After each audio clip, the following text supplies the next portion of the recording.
a partir de una sugerencia que hizo sobre todo nuestra queridísima Antonia Guzmán, que me dice, Vladi, yo sé que vos estás muy preocupado por la técnica, pero además hay que preocuparse por qué estamos contando en el cuadro, qué quiere decir el artista, de qué quiere hablar, qué nos quiere contar.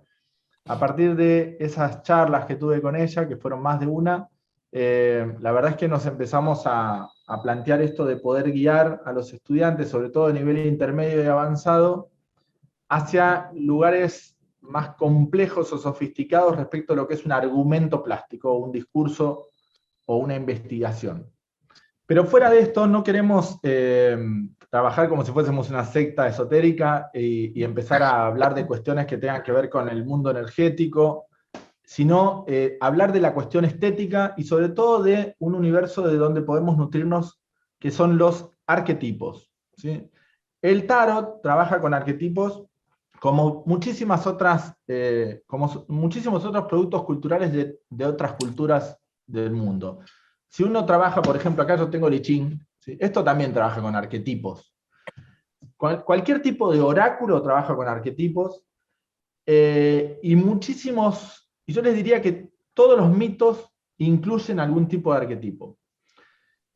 De hecho, me parece que la palabra arquetipo está definida a partir de lo mitológico, ¿sí? A partir de cómo nosotros tomamos un argumento, una problemática existencial, y la llevamos a un lugar de tradición. Muchísimas culturas distintas nos han dado eh, todo esto que podemos decir que va a ser el argumento de las próximas clases para los estudiantes de nivel intermedio y avanzado. Hay un texto de Herbert Read que se llama Filosofía del Arte Moderno, donde en algún momento ese texto dice, bueno, a ver, antes de hablar de filosofía del arte moderno, hablemos de filosofía del arte.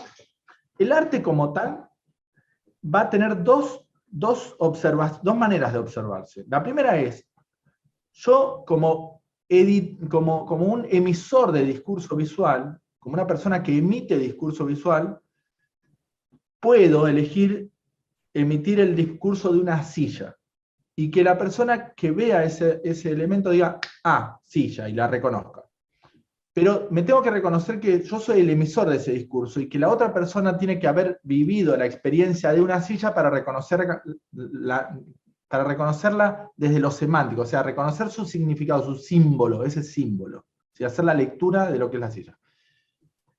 Y habla de algo muy interesante, que es que el artista no es cualquier observador. La persona que construye discurso visual, que hace arte, que va a dibujar sillas, no solo ve el símbolo de la silla, sino que ve la morfología de la silla, ve la línea, ve el color, ve el plano. Entonces, no es que corra con ventaja, no, no, no, pero es una mirada distinta, es una persona que además de estar viendo el símbolo, está viendo el, la materia prima con la que está hecha esto a nivel estructural, está viendo los ejes verticales, horizontales. Entonces, por eso es tan interesante que nosotros podamos decir, che, vamos a trabajar con el símbolo, que es la silla o la casa, el castillo, el arquetipo, el arcano. Vamos a trabajar con el símbolo. Y después vamos a investirlo, vamos a darle un vestido, vamos a ver de qué manera darle una estética a esto. ¿Sí? Entonces, esas dos fuerzas son opuestas, son dialécticas, y entre las dos forman una unidad. Yo no creo que exista un discurso visual que no sea pasible de ser símbolo. No creo que exista tal cosa. ¿Sí? Pero todo el tiempo, la pintura, sobre todo a partir de la modernidad, se está preocupando por ver si puede habitar ese lugar.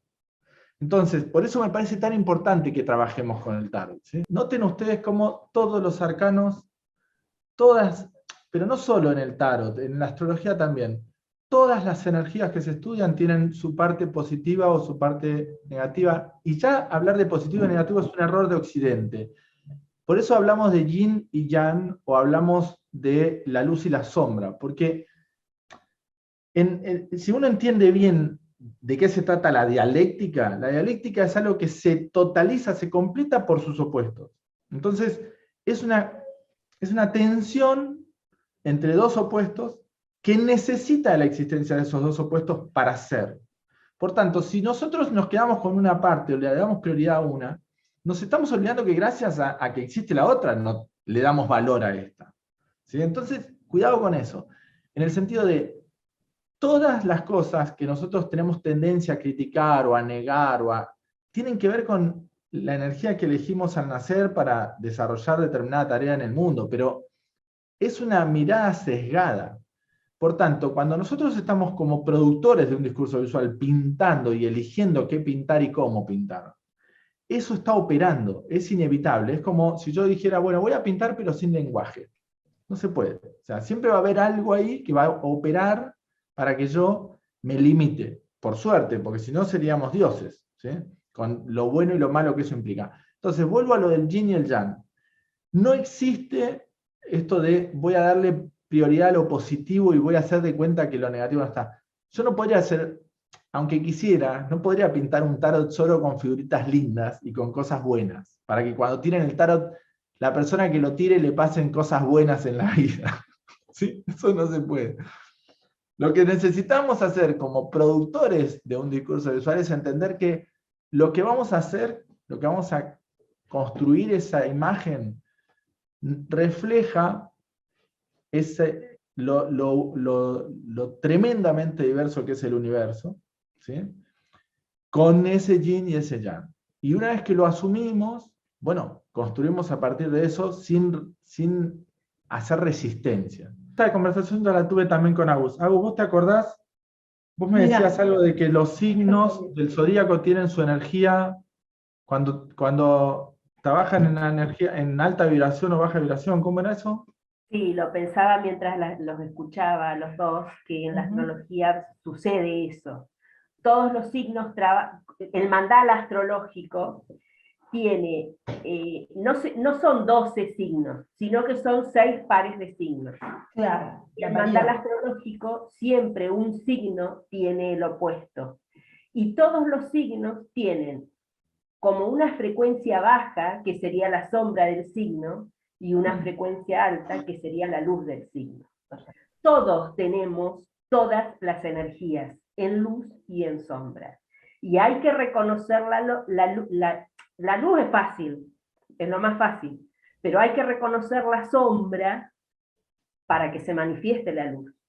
Porque si la sombra la escondemos debajo de la alfombra, digamos, imaginen que yo soy Aries y tengo mucha energía de acción.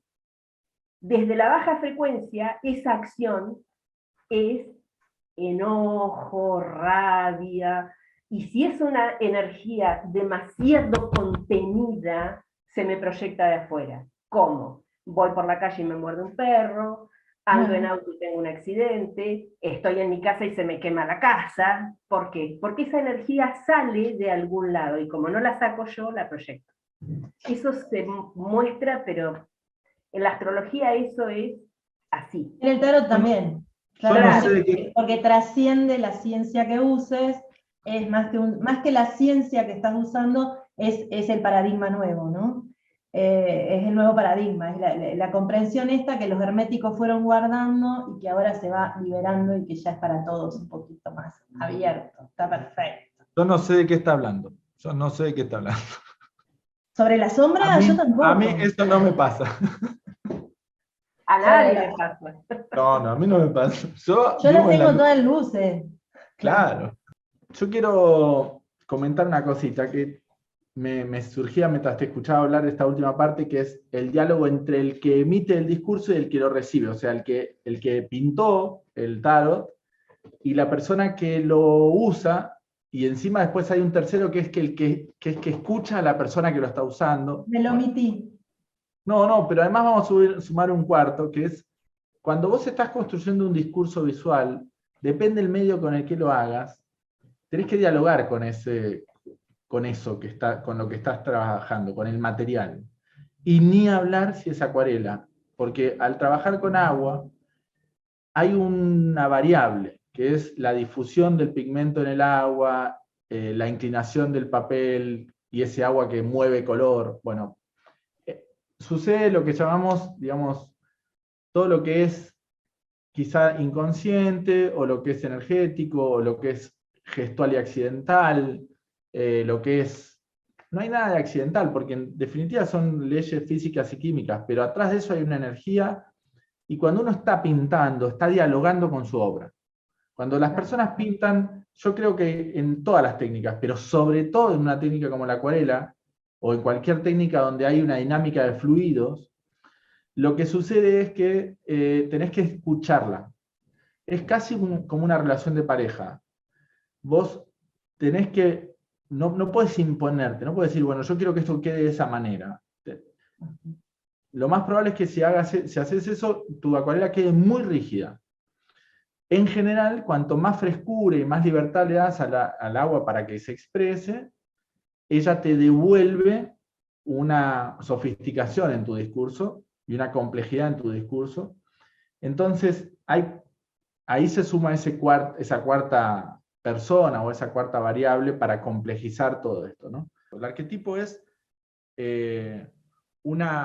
algo que traemos, digamos, de tradiciones, por ejemplo, qué sé yo, de los griegos, y que si uno accede a bibliografía, hay un antropólogo que escribió un libro hermoso, se llama La Rama Dorada, es un libro gigante, así creo que fue una pareja que lo hizo, estudia cómo se trabaja un arquetipo en distintas culturas, por ejemplo, de manera transversal a distintas culturas. Entonces, todo este tipo de cosas, estudiar el tarot, la cábala, las distintas expresiones culturales que tienen distintas civilizaciones, puede generar una riqueza plástica mucho más grande que si yo estoy, o más sofisticada, digamos, que si yo estoy copiando un racimo de uvas, una pera y una botella. Una cosa es el tema instrumental, cuando yo estoy tratando de conquistar un objeto. Y otra cosa es cuando yo empiezo a querer pintar, por ejemplo, la música, o cuando quiero empezar a pintar el amor, o conceptos abstractos, ¿sí? Cuestiones filosóficas, existenciales. Entonces, esto es un poco abrir el juego para ese lugar.